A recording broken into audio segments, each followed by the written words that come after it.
Hello guys, very good morning to you. तो guys, हमने जो यूपीपीसीएस के लिए मॉडर्न हिस्ट्री की वन लाइनर सीरीज शुरू की थी, उसमें आज का हमारा टॉपिक है कांग्रेस में गरम दल और नरम दल। चलिए तो शुरुआत करते हैं एक प्यारी सी मुस्कुराहट के साथ। महात्मा गांधी के पदार्पण से पूर्व भारत में राष्ट्रीय आंदोलन की दिशा को प्रभावित करने वाली अंतर्राष्ट्रीय घटनाएं थी। 1898 का इटली अबिसीनिया का युद्ध, चीन का बक्सर आंदोलन, आयरलैंड का क्रांतिकारी आंदोलन, रूस जापान युद्ध में जापान की विजय। कांग्रेस के नरम दल के नेताओं के आंदोलन की पद्धति थी राजा वामपंथी आंदोलन। वह आंदोलन जिसके कारण भारतीय राष्ट्रीय कांग्रेस का विभाजन हुआ और परिणामस्वरूप नरम दल और गरम दल का उद्भव हुआ। स्वदेशी आंदोलन, अधिकतर नरमपंथी नेता थे शहरी क्षेत्र के। 1904 से लगातार भारत को स्वशासन देने पर बल दिया दादा भाई नौरोजी ने। बाल गंगाधर तिलक, मदन लाल उधम सिंह तथा गोपाल कृष्ण गोखले में उग्रपंथी नहीं था। गोपाल कृष्ण गोखले, भारतीय राष्ट्रीय कांग्रेस पर प्रार्थना, याचना तथा विरोध की राजनीति करने का आरोप लगाया बाल गंगाधर तिलक ने। कांग्रेस की प्रार्थना और याचना की नीति अंततोगत्वा समाप्त हो गई बाल गंगाधर तिलक के नेतृत्व में। भारतीय राष्ट्रीय कांग्रेस को भीख मांगने वाली संस्था बैगिंग इंस्टीट्यूट कहा था किसने? बाल गंगाधर तिलक ने। भारतीय राष्ट्रीय आंदोलन नरमपंथियों के प्रभावाधीन आया वर्ष 1906 के बाद। अरविंद घोष, दादा भाई नौरोजी, जी के गोखले एवं एस एन बनर्जी में से कांग्रेस के गरम दल से संबंधित था अरविंद घोष। फिरोज शाह मेहता, गोपाल कृष्ण गोखले तथा बिपिन चंद्र पाल में उग्रवादी थे।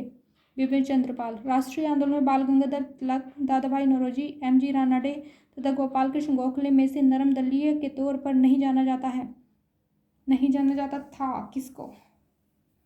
बाल गंगाधर तिलक को, क्योंकि बाल लाल पाल की तिकड़ी थी। तो ये समझ लो ये किससे थे? गरम दल के नेता थे। और इनके साथ तुम्हें एक और को जोड़ लो, एक और नाम जोड़ लो गरम दल में, अरविंद घोष। बस कंफ्यूज नहीं होगे फिर कभी भी। शेर पंजाब के नाम से मशहूर थे लाला लाजपत राय। फिरोज शाह मेहता, दादा भाई नौरोजी, गोपाल कृष्ण गोखले तथा लाला लाजपत राय में से भारतीय राष्ट्रीय कांग्रेस में उदारवादियों से जुड़ा नहीं था लाला लाजपत राय। लाला लाजपत राय ने अपना राजनीतिक गुरु माना था मैजनी को। उन्होंने मैजनी, गैरिबाल्डी, शिवाजी तथा श्री कृष्ण की जीवनी लिखी। वे अमेरिका में कुछ समय के लिए रहे तथा वे केंद्रीय सभा के सदस्य भी निर्वाचित हुए। वे थे लाला लाजपत राय। गोपाल कृष्ण गोखले, बाल गंगाधर तिलक एवं मदन मोहन मालवीय में मध्यम मार्गी नहीं था बाल गंगाधर तिलक। स्वदेशी के समर्थक थे अरविंद घोष। भारतीय अशांति के जनक के रूप में जाना जाता है लोकमान्य तिलक को। बाल गंगाधर तिलक को अशांति का जनक कहा वैलेंटाइन शिरोल ने। बीजी तिलक को सजा के पश्चात जिसने दया की वकालत की थी और कहा था संस्कृत के एक विद्वान के रूप में तिलक में मेरी दिलचस्पी है, मैक्स मूलर ने। 1908 में 6 वर्ष के कारावास की सजा स्वतंत्रता संग्राम के जिस उग्रवादी नेता को दी गई थी वह थे बाल गंगाधर तिलक।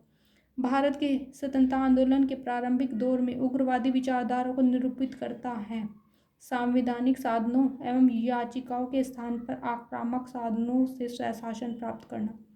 भारतीय मुसलमान सामान्य रूप से उग्रवादी आंदोलन की ओर आकर्षित नहीं हुए। इसका कारण था उग्रवादियों की हिंदू अतीत का राग अलापने की नीति। कथन है बाल गंगाधर तिलक सांप्रदायिकतावादी थे। कारण है उन्होंने धर्म का राजनीतिक अस्त्र के रूप में प्रयोग किया। ए गलत है, आर सही है। महाराष्ट्र में गणपति पर्व का श्री गणेश किया था बीजी तिलक ने। वह व्यक्ति जिसने महाराष्ट्र के गणपति उत्सव का ऐसा कायाकल्प किया कि वह एक राष्ट्रीय उत्सव हो गया और उसका स्वरूप राजनीतिक हो गया बाल गंगाधर तिलक। वह मुसलमान जिसने महात्मा गांधी के साथ बाल गंगाधर तिलक की अर्थी उठाई थी शौकत अली। तो गाइस, यहाँ पे कांग्रेस में जो गरम दल और नरम दल थे उनके बारे में हमने जितने भी वन लाइनर इम्पोर्टेंट थे वो फिनिश कर दिए हैं। Okay, just recall, bye.